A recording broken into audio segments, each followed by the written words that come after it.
Much. Before I formally start the meeting, I can confirm that this meeting is being held in accordance with the Licensing Act 2003 and the Licensing Act Hearing Regulations 2005, which allows councils to make their own arrangements for licensing subcommittees to hear matters in connection with premises licences. Now we have to officially elect a chairperson this morning. Mr. Clark. Thank you, Councillor Baker. Councillor Polly Andrews, who is the standing chairperson of the licensing subcommittee, is unfortunately unable to be here today. Therefore, for the extent of this particular meeting, we need to elect a chairperson. So, from those members of the subcommittee, I'm seeking a proposal for chairperson for the meeting. I'm happy to propose that Councillor Bruce Baker be chairman today. Thank you. And is that seconded, please? Yes, I will second that. Lovely, thank you. And if we put that to the vote, is that agreed, please? That's agreed. Many thanks. So in the chair is Councillor Bruce Baker. Thank you very much for that, colleagues. I'll begin by introducing the subcommittee members and the officers who will be present throughout the meeting. As you've heard, I'm the Councillor Bruce Baker. I'm the chair this morning. I'm ably assisted on my far left by Councillor Simeon Cole and on my near left by Councillor Peter Hamblin. Our legal advisor this morning to my right is Mr. Ben Davis. The clerk to the subcommittee is Matt Evans, who spoke earlier on, and the technical support is by Miss Joelle Higgins, ably assisted by Donna Thornton.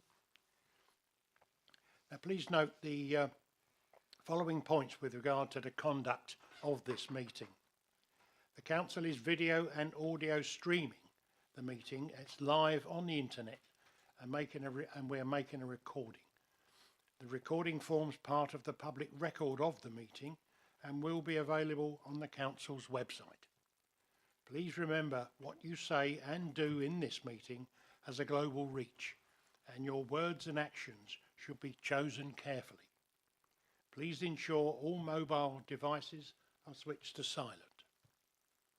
If any remote attendee loses connection, the meeting will be paused to ascertain if the connection can be restored quickly. If it is not possible to recover the connection within a reasonable amount of time, the meeting will continue. If you plan to leave before the end of the meeting, please can you indicate this in advance. Are there any questions about the procedure before we continue? Good, thank you.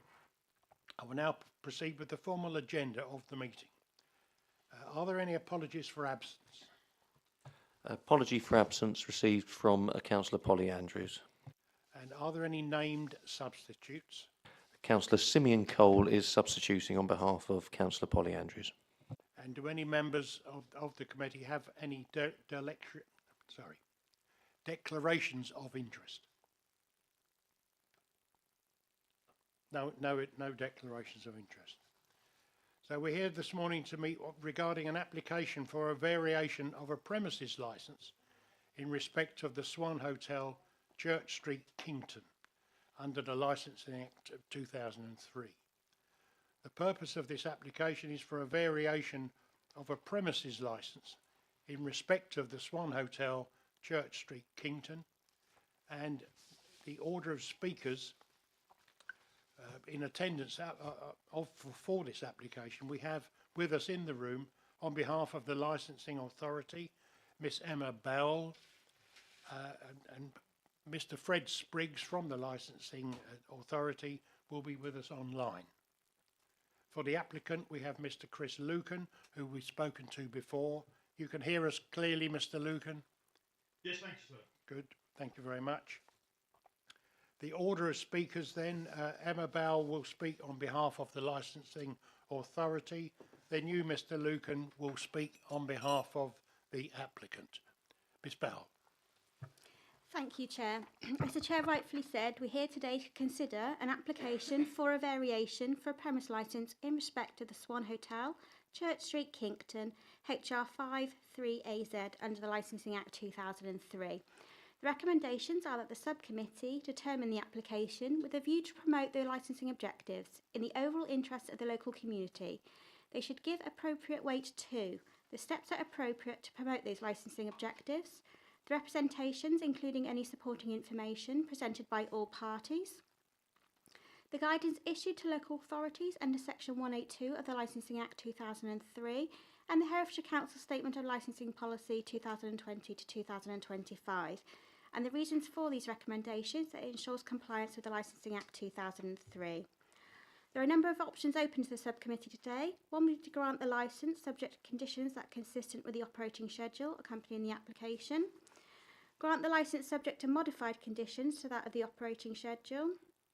To exclude from the scope of the licence any of the licensable activities to which the application relates, or to refuse the application. The application for variation of a premise licence has received relevant representation and is therefore brought before the subcommittee for determination. Herefordshire Council Statement of Licensing Policy 2020 to 2025 states all representations must be relevant. For example, they must be about the likely effect of the grant of the application. This followed paragraph 8.57 in the Section 182 guidance, which uses the same wording. The application details are: applicant is Casey Miles Nichols Floyd. The agent is the licensing guys.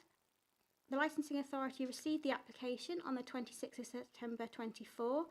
The 28-day consultation started on the 27th of September 24 and ended 28 days later on the 24th of October. The application Appendix 1 requests the variation of a premise licence to allow the following licensable activities during the hours shown. Extend the hours for licensable activities as follows: live and recorded music, indoors and outdoors, performance of dance, indoors and outdoors, anything similar to regulated entertainment, indoors and outdoors, sale and supply of alcohol consumption on and off the premises, Monday to Sunday, 10 a.m. until 1 a.m, late night refreshment, indoors, Monday to Sunday, 11 p.m. until 1 a.m, and update the premise licence conditions. Late night refreshment is only applicable Monday to Sunday from 11 p.m. until 5 a.m, hence why the licensable activities are only applied from 11 till 1. Since the application has been submitted, there was a request to remove live and recorded music outdoors from the application. The current licence can be found at Appendix 2 and it authorises the following: live music, recorded music, performance of dance and other entertainment, Monday to Sunday 10 a.m. until 11:30 p.m, Sunday 10 a.m. until 10:30 p.m, New Year's Eve 11 a.m. until 11 p.m, New Year's Day for 36 hours continuous. Provision of late night refreshment and sale and supply of alcohol, Monday to Thursday 10 a.m. until 11:30 p.m, Friday to Saturday 10 a.m. until half midnight, Sunday 10 a.m. until 10:30 p.m, and New Year's Eve 11 a.m. until 11 p.m, New Year's Day. That means 36 hours continuous. No representations were made by the responsible authorities. A total of 10 representations were received from members of the public. 6 representations were received that the licensing authority has accepted as being relevant. The representations are in relation to noise and antisocial behaviour that could occur with the extension of hours, and that can be found at Appendix 3. 2 representations were received from members of the public. They were not deemed relevant and therefore rejected, as they did not address the likely effect of the grant of the application. And 2 representations from members of the public were withdrawn. The premises were first licensed in 2005. Since being licensed, the licensing authority has received and granted 3 applications to transfer the premise licence and 6 applications to vary the designated premises supervisor. Casey Miles Nichols Floyd has been the current DPS since March 2008 and the premise licence holder and the DPS since October 22. On the 7th of August 23, the licensing authority wrote to the premise licence holder regarding a breach of the premise licence. On the evening of Saturday the 5th of August 23 at 23:46 hours, during an out-of-hours patrol, it was witnessed that people were dancing in the premises and loud music could be heard from the outside. The premise were licensed at the time until 23:30 hours, therefore all music should have ceased by that time. A copy of the letter can be found at Appendix 4. Any decision may have an impact on the local community. There are quality duties, environmental impact and financial legal implications set out in this report that your legal advisor can advise you on further. There are unlikely to be any financial implications for the Council as a licensing authority at this time. Schedule 5, Part 1 of the Licensing Act gives a right of appeal, and that's within 21 days of the decision being served on the applicant, and that's to Magistrates Court. There is little risk associated with the decision at this time, and the legislation allows that right of appeal. All responsible authorities and members of the public living within Herefordshire have been consulted, and appendices 1 to 4 were found at the back of this report. Thank you, Chair. Thank you, Ms Bell. Mr Lucan, you're on. No time limit. Good morning, all. I am indeed Chris Lucan from the Licensing Guys. I'm here this morning in the purpose of representing the applicant today. I appear as advocate for Casey Miles Nicholas Floyd. By way of introduction, Casey is an experienced and successful licensee who's been running the Swan in Kington for some 7 years. The Swan Hotel is an independently owned steakhouse and hotel located in Kington, serving local residents, but also offering fine dining, 4 award-winning real ales, over 50 different types of gins available, freshly grounded coffee and home-cooked food. Their accommodation serves tourists, walkers of the Offers Dyke Path and golfers on England's highest golf course indeed. As far as we're aware, this establishment has never come to the substantive notice of any of the responsible authorities. Now, the purpose of this application is to extend the hours for licensed activities and to support the existing business and enable the premises to develop a programme of regular entertainment to its established and loyal clientele, residents and guests, by providing occasional entertainment, including vocalists and other live musicians. In addition, we've reviewed the current operating schedule, and we've taken the opportunity to request the removal of some outdated or unenforceable conditions in that regard. So that clearly will strengthen the licence with the addition of some newly proposed conditions to ensure that the licensing objectives themselves are robustly promoted. So thus the application seeks to extend the hours for licensed activities as follows. It'll be live and recorded music, performance of dance, other entertainment and alcohol sales, as we've heard, between 10 and 1, late night refreshment between the hours of Monday and Sunday, 2300 to 100 hours, and to update the premises licence conditions as before you in Annex 3. So it's notable that this application doesn't in fact seek to vary the non-standard timings which will remain as per the current licence. Rather, the conditions proposed in the operating schedule are intending to ensure the robust promotion of the licensing objectives and a safe, legal and compliant operation in every respect. As you'll be aware, each application must be judged on its own facts and merits, and the significant merits of this application, correctly conditioned with specific, appropriate and proportionate control measures, thus minimising any potential that any licensing objective would be undermined. In this hearing, the burden is on the applicant to show that the proposed operation supported by the proposed operating schedule is capable of promoting the licensing objectives and is unlikely to undermine them. Any representatives opposing the application have the burden to show that these premises trading under the operating schedule before you will undermine the licensing objectives and demonstrate that with evidence. So in our submission, any subcommittee properly advised could only refuse this application. It is found on the evidence of the representatives to be not capable of promoting the licensing objectives.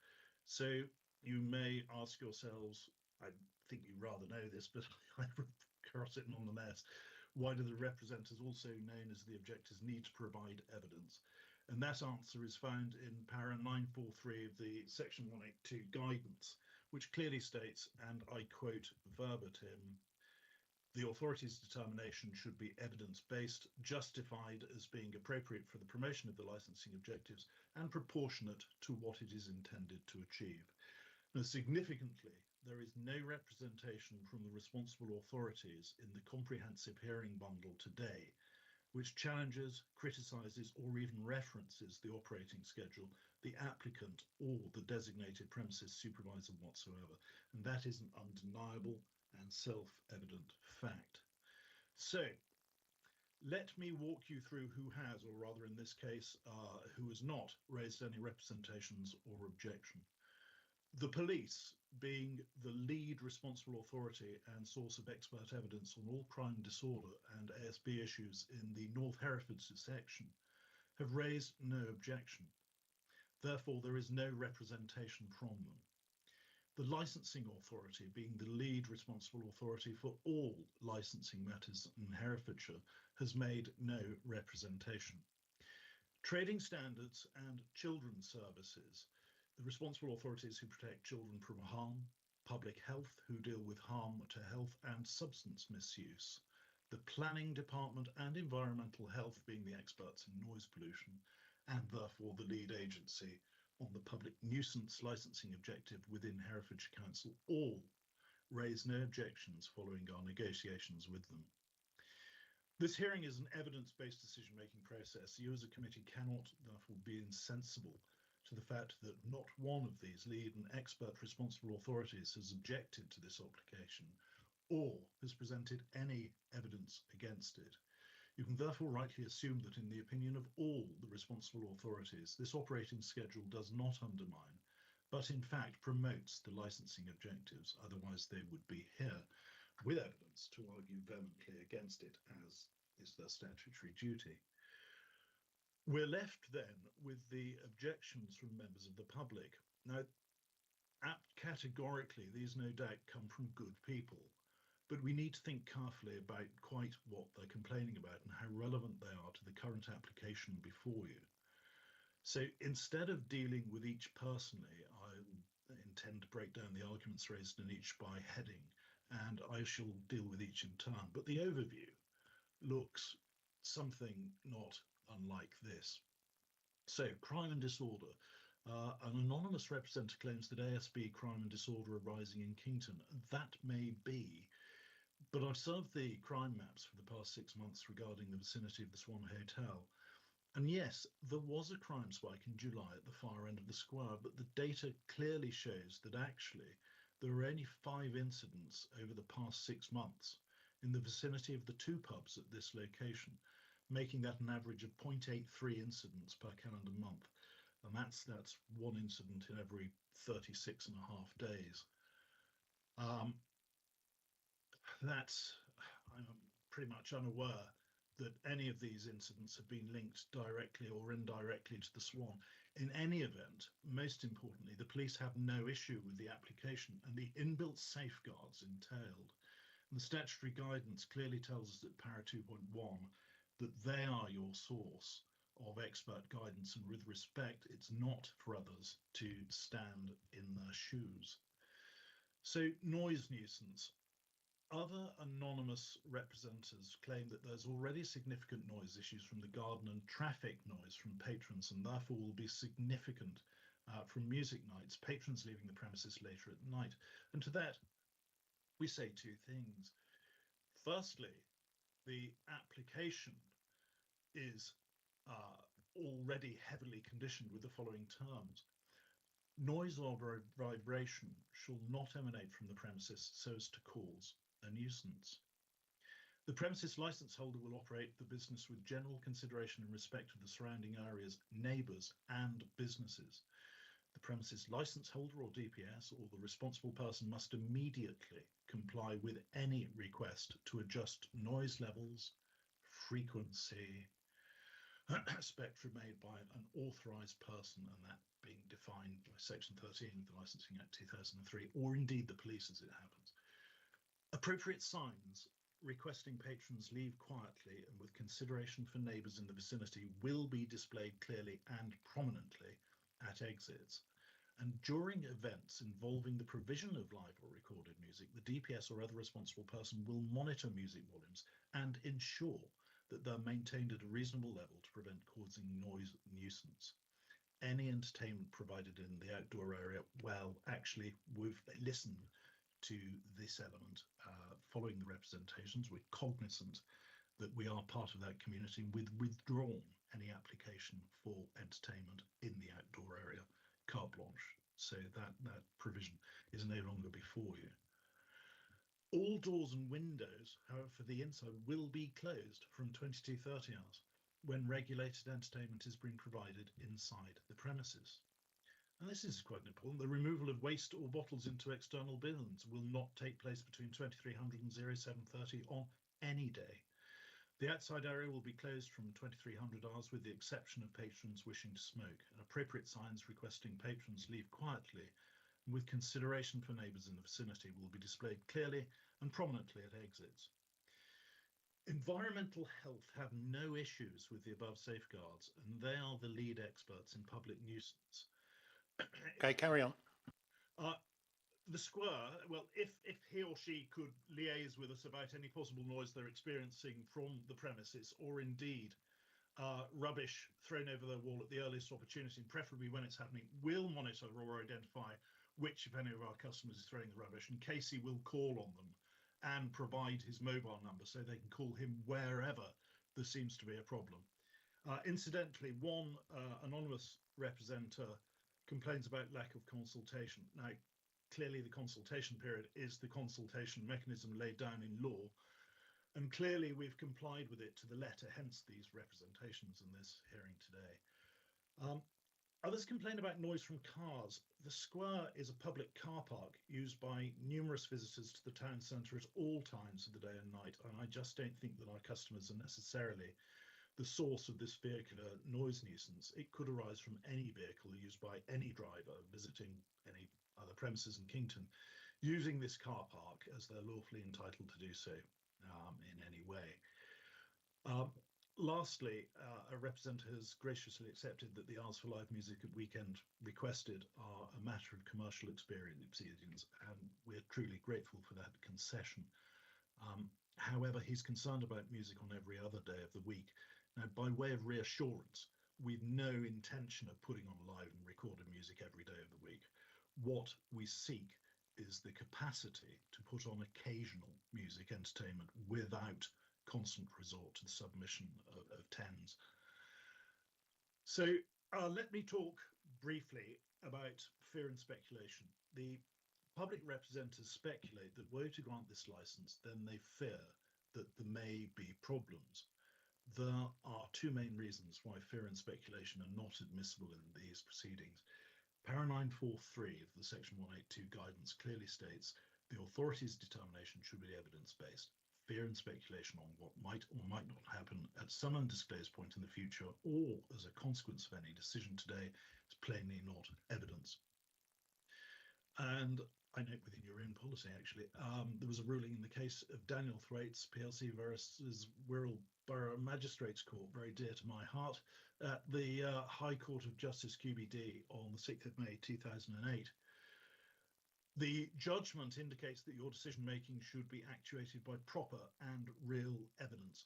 There is no history of problems arising with this applicant or this premises, nothing before you from the responsible authorities, and the potential for any such issues is more than properly addressed in the proposed conditions. And in any event, Parliament has already provided a mechanism to deal with any future problems emanating from licensable activities at these or indeed any other premises, and that being, as you know, the premises license review provided by Section 51 of the Licensing Act 2003. Were you to grant this license and were problems to ensue, then the mechanisms to control them is self-evidently provided through the aforementioned Section 51 review process. So in summary, this hearing is simply about whether this establishment and valued hotel operating these hours in accordance with this operating schedule, including the comprehensive raft of conditions, will undermine or promote the objectives. Very clearly, our position is that it will not undermine them, and all the responsible authorities raise no issues with its substance, content, and additional inbuilt safeguards. There's no recorded history or indelible evidence of pollution, safety, ASB, drugs, crime, disorder issues with the operation of these premises, or indeed any other cause for concern evidence involving this application or this applicant before you, and that's an undeniable and self-evident fact. Consequently, I respectfully request that you do indeed grant this variation of the premises licence as sought, supported by the comprehensive draft of effective, appropriate and proportionate measures. And we wish Casey every ongoing success going forward with his successful and attractive hotel business. Thank you. Thank you very much, Mr. Lucan. You mentioned the DPS a couple of times. I'm wondering why he's not with us this morning. It would have been quite useful to have asked him some questions based on your comments. So I am of the same mind. I actually anticipated it would be. I don't have a ready explanation as to quite what has happened in this case, but I have met the fellow. He's very personable and capable, but I'm sure he'd be more than able to answer questions. But I'm afraid I'm going to have to bat on his behalf. Okay, that's it's not a problem, but it's always useful for us to have Absolutely. So. more people to question. With regard to the live music, etc., during summer months, having to shut the doors and windows at 10:30 could cause a problem if the premises are not air conditioned. Are you able to tell me if they are air conditioned? Well, that's something I can't answer, I'm afraid. And clearly, it is a condition, and it's a condition that will be upheld. And I would take that in order to mitigate, they might find that the operation is awkward and amended accordingly. But I can't answer whether it's air conditioned. I'm wondering if it possibly is, given the fact it's a hotel beyond a restaurant in its utility. But I can't give you an empirical answer on that, so I'm very sorry. Okay, it's something that we've mentioned in other committee meetings, so Yeah, it's something to consider. We're open up for questions from the committee. Any questions, councillors? I haven't any particular questions, actually. I think everything's been covered very thoroughly. Thank you. From our legal representative, any questions at this time, Mr. Brown? Mr. Davis, sorry. Not at well, only one. Just clarifying the use of the outdoor area, if possible, please. Yeah. Can you help us there, Mr. Lucan? Yeah, we've withdrawn the application to use live music following the representations. Simply Casey looked at that. As I've mentioned, he was cognizant of the feeling that it engendered amongst those people whom he lives amongst, and he's withdrawn it. Simple as that. So it sits under its existing licensing provisions, but there will be no licensed entertainment or music outside in any eventuality. Should that need arise in the future, then that would be subject to a separate application, but there are absolutely no plans at the moment. Thank you for that. Just to clarify, have you or the DPS had any direct contact with the objectors that we've heard about you've seen the objectors' letters in the papers? Yeah. The answer to that is no, sir. And the reason for which they were anonymised, we've been privy to a couple of I was going to say revelations then, but they're the folk that have names have popped up. So we haven't had that active opportunity, and certainly that wasn't the case during the representation period, the 28 days. However, we now have, and particularly I've made mention during the presentation of the folk who've made issue of litter, and quite rightly so, should that be the case. And there is a plan on board. Casey is going to make direct contact with them, and as I said, he's a personal fellow, and we will mitigate and stop that happening. As simple as that. Direct contact will be made in that case where it's appropriate. Okay, that's fine. Miss Bowell has some comments on this. So we sent in the first instance at the end of the consultation 4 of the public representations with the details on the representations because they wished not to remain anonymous. We had an issue over 4 people who wanted to remain anonymous. Two withdrew their representation, which was stated in the report, and because we couldn't find any exceptional circumstance why they wished their details to be withdrawn, they gave permission for us to send their details on to the agent. So all 6 representations with their details were sent before today's meeting. Thank you, Ms Bell. It's disappointing that these objectors haven't bothered to come to the committee or contact us via remote facilities, but there we are. We are here on their behalf. They've brought this before us, and we're duty bound to form a committee because of their objections. So it's always nice to be able to talk to them and ask them questions. However, if there are no more questions from any members of the committee, we'll now adjourn to discuss the application. And how long do we think we need, Mr Davis? 20 minutes. So can we come back at, we'll come back at 10:02 and we'll then give you our decision. Thank you very much. Thank you, sir.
Could the live stream recommence? You're not live again, Chair.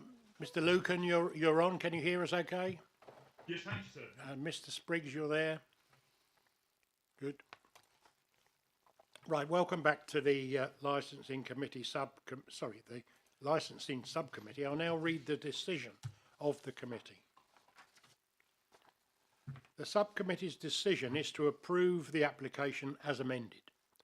That amendment being that performances of live and recorded music will proceed indoors and will not be taking place outside. Reasons. The subcommittee has taken into account the detailed representations and information presented to the hearing by Senior Technical Licensing Officer Emma Bell and Mr. Chris Lucan on behalf of the applicant.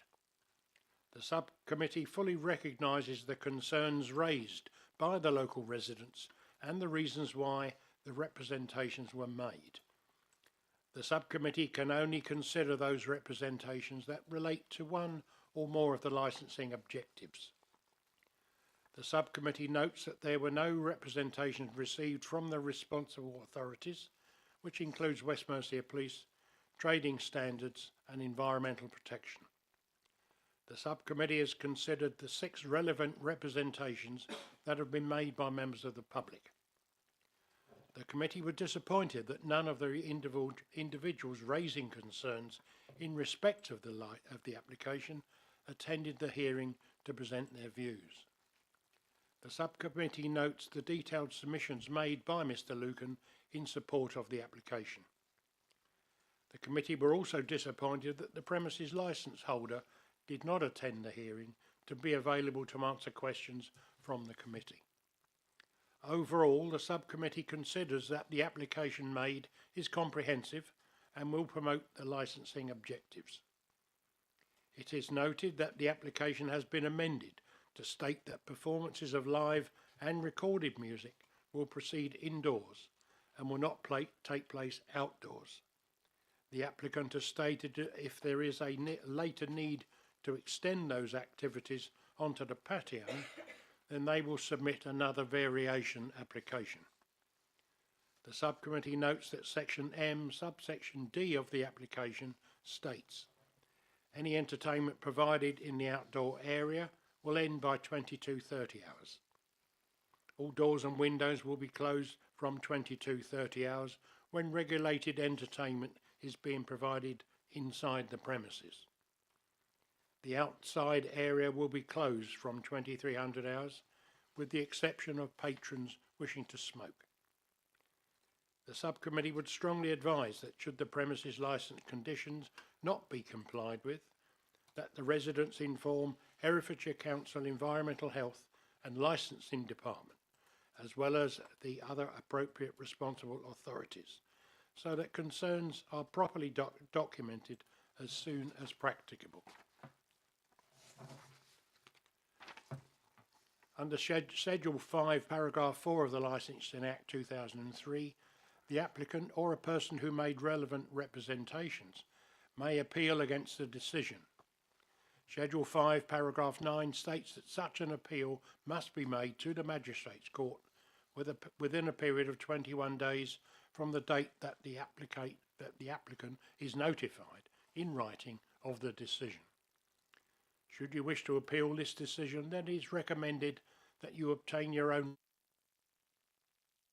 Magistrates' Court at Bath Street, Hereford. Thank you very much for everyone's attendance. The meeting is now closed. It's 2 minutes to 11. Thank you very much. Thank you. In Herefordshire.